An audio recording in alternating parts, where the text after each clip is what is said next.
radiolegalidade.com.br traz hoje Georges Michel Sobrinho, de Goiás.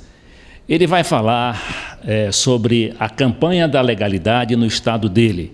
Michel era estudante secundarista, em Goiânia, quando ele soube da eclosão da campanha da legalidade, da rebelião de Leonel Brizola. Michel, conte para a gente, onde é que você estava e como é que você soube dessa história de rebelião lá do sul do país?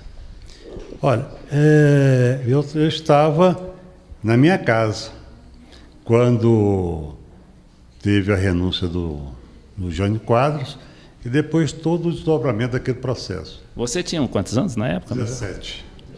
Eu tinha 17 anos. E era do movimento estudantil de Goiânia, que tinha uma tradição de luta, porque Goiás teve influência muito grande da Revolução de 30, quando Pedro... Pois eu estava sabendo e li em algum lugar também que Goiás foi um dos frontes da Revolução de 30, Foi onde a Revolução de 30 encontrou também grande apoio e para se firmar.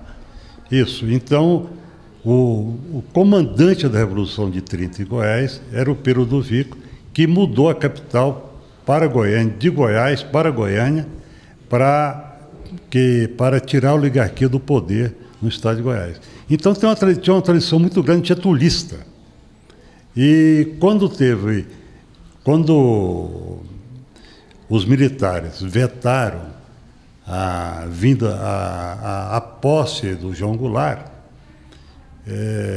comandado por um político reacionário da UDN chamado Carlos Lacerda, isso naturalmente em Goiás pegou como uma bomba, porque Goiás tinha uma tradição de luta estudantil muito forte, inclusive contra o próprio Lacerda, que tinha comandado, tinha patrocinado o golpe militar de 54, que Getúlio Vargas acabou se suicidando.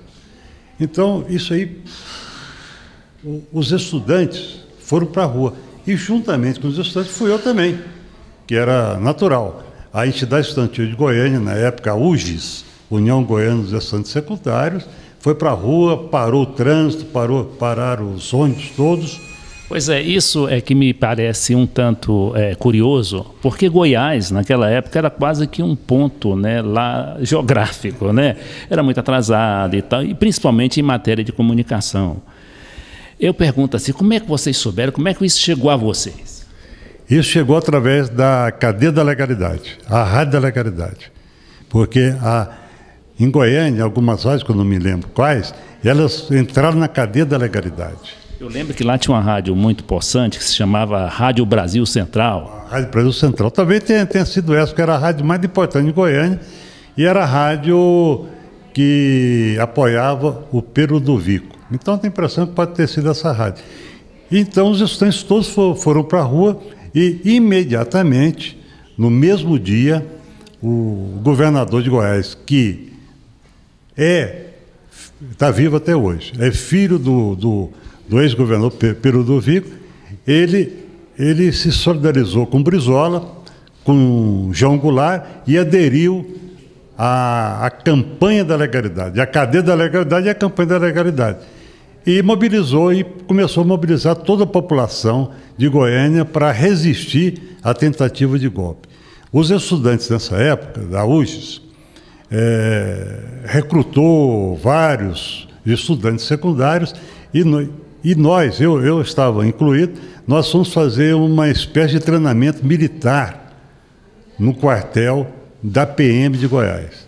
Isso aí a gente... Vocês davam tiro lá? Não chegamos a dar tiro, não. A gente fazia só exercício, deitava no chão, exercício tal, como se fosse dar tiro, mas não chegamos a dar nenhum tiro. E o governador Mauro Borges, ele empenhado na organização dessa resistência, liderado pelo governador Leonel Brizola, no Rio Grande do Sul. Então, Michel Sobrinho, nessa entrevista para a Rádio Legalidade, a gente indagaria você também Como é que era o clima geral da população, né? Porque a população também foi à rua, não foi só a militância. A população foi à rua. O clima da população era de euforia, de vitória, porque imediatamente quando o Brizola ocupou a cadeia da legalidade, com a adesão do Mauro Borges, a adesão dos movimentos sociais em Goiânia, então existia-se uma euforia na cidade toda, uma euforia de vitória, uma euforia que tinha certeza que ia ganhar. E preparando-se com a Polícia Militar de Goiás para qualquer tipo de intervenção das Forças Armadas em Goiás, principalmente em Goiânia. E existia assim um ambiente que iria sair de Goiânia uma força militar que viria a Brasília garantir a posse do presidente João Goulart. Mas isso não precisou ser feito porque a história conta aí como é que foi realizado tudo isso. Tá, Michel, agora o que isso foi de importante para o Estado em termos assim políticos, em termos históricos para o Estado de Goiás? Goiás ficou conhecido no Brasil todo como um estado de consciência política muito alta. Quer dizer, um estado que sabia o que queria.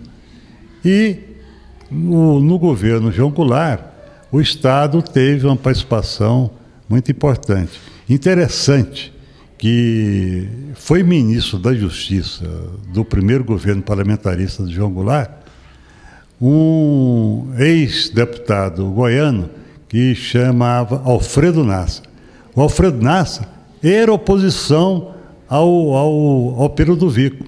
No entanto, ele foi nomeado ministro da Justiça do governo de João Goulart. Você vê, tamanha era a democracia nessa época, a visão democrática do presidente João Goulart.